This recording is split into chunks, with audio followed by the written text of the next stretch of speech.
Train में नशाखुरानी गिरोह की शिकार हुई बांग्लादेशी पर्यटक, पैसे व सोने के आभूषण गायब। बांग्लादेश से यात्रा कर रहे एक पर्यटक के पैसे समेत सोने के आभूषण चोरी हो गए। This news is brought to you by Himalayan International Residential School, Siliguri, West Bengal. मालूम हो कि इसी महीने 23 तारीख को दो बांग्लादेशी पर्यटक बांग्लादेश से भारत आए थे। वे 24 तारीख की रात कंचन कन्या ट्रेन से दार्जिलिंग और सिक्किम की यात्रा करने के लिए सिलीगुड़ी आ रहे थे। कथित तौर पर उस ट्रेन में दो अजनबियों ने उन्हें चाय दी। चाय पीने के बाद उन्हें होश आया और उन्होंने देखा कि वे अस्पताल में हैं।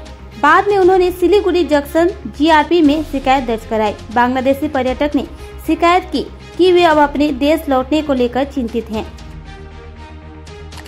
আমাদের RAC 63 টিকিট ছিল, তো হচ্ছে দুইজন লোক 57-এ উঠছে, তো ওরা উঠেছে হচ্ছে শিয়ালদা স্টেশনে।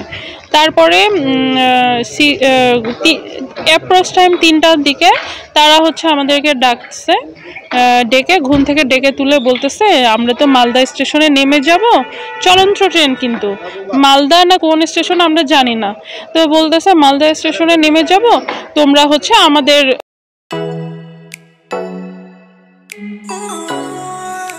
দুইটা সিট ওনাদের ছিল 60 আর 57, বলতেছে তোমরা এই দুইটাতে ঘুমায় যাও, শুয়ে পড়ো চা খেয়ে, বললো যে চা খেয়ে শুয়ে পড়ো। তারপর আমার কাজিনকে চা দিছে, লাল চা, তারপর আমার কাজিনকে দিয়ে আবার আমাকে দিছে একটা লাল চা। তো আমি বললাম যে চা কেন, বলতেছে খাও, খেয়ে শুয়ে পড়ো। আমি বলছি চা কেন খাবো, আমি চা খাবো না। তখন বলতেছে চা খাও, গলাটা ছেড়ে দিবে। তো আমি দেখলাম যে একটু চা, ওই লোকগুলো। তারপর আমি দেখলাম যে একটু চা, তখন আমি চাটা খাইছি। খাওয়ার পরে আমার পার্স আর ফোন নিয়ে আমি মাথার কাছে রেখে আমি শুইছি। শোয়ার পরে আমার কাজিনও শুয়ে পড়ছে। শোয়ার পরে ঘুম ভেঙে দেখি যে কালকে 25 তারিখ সন্ধ্যা দিকে আমরা হচ্ছি হসপিটালে, আমার স্যালাইন লাগানো হাতে, আমাকে 2টা স্যালাইন দিছে, দেওয়ার পরে আমার জ্ঞান ফিরছে। তারপরে হচ্ছে দেখলাম যে আমার পার্সে 15,000 রুপি ছিল, সেটা নাই। তারপর 5,000 বাংলাদেশি টাকা ছিল, সেটা নাই। আর আমার হাতে একটা গোল্ডের 4 আনার 4 গ্রামের ব্রেসলেট ছিল, সেটা নাই। তারপরে হচ্ছে আমার একটা কুয়েতের 5 দিনার ছিল, সেটা নাই। মানে সব কিছু ঘাটাঘাটি করে সব নিয়ে নিছে। আর আমার কাজিনের পুরা ওয়ালেটটাই নিয়ে নিছে, ওর ওখানে ভিসা কার্ড, তারপর 7,000 বাংলাদেশি টাকা, 15,000 রুপি, সব কিছু নিয়ে নিছে। ইভেন হচ্ছে আমাদের ফোন চার্জারও নিয়ে নিছে, আমার টিকিটটা পর্যন্ত নিয়ে নিছে।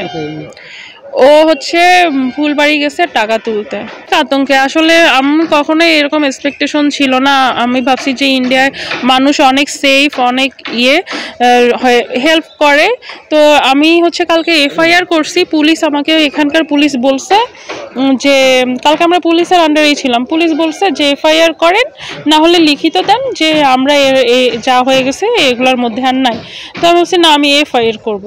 তখন FIR লিখছি, তখন উনি বলছে যে আপনাকে মালদা স্টেশন যেতে হবে না, আপনাকে ফোন করবে, আপনার ফোন নাম্বার দিয়ে দিচ্ছি, আপনাকে ফোন করবে, তখন আপনি আপনার স্টেটমেন্ট দিয়ে দিন। আমি বলছি আচ্ছা ঠিক আছে। তারপর ওনাদের একজন মহিলা পুলিশ আমাদেরকে এখানে রেখে যায় রাতে। खुशखबरी, अगर आप खाने के शौकीन हैं और घर बैठे अलग अलग होटल्स के खाने का आनंद लेने की सोच रहे हैं तो आपके लिए खुशखबरी है। अब आप हंगर गो ऐप पर एक ही जगह पर जयगांव के लगभग सभी होटल्स, स्वीट्स आदि के खाने की सुविधा प्राप्त कर सकते हैं। तो जल्द डाउनलोड करें हंगर गो ऐप और घर बैठे स्वादिष्ट खाने का आनंद प्राप्त करें।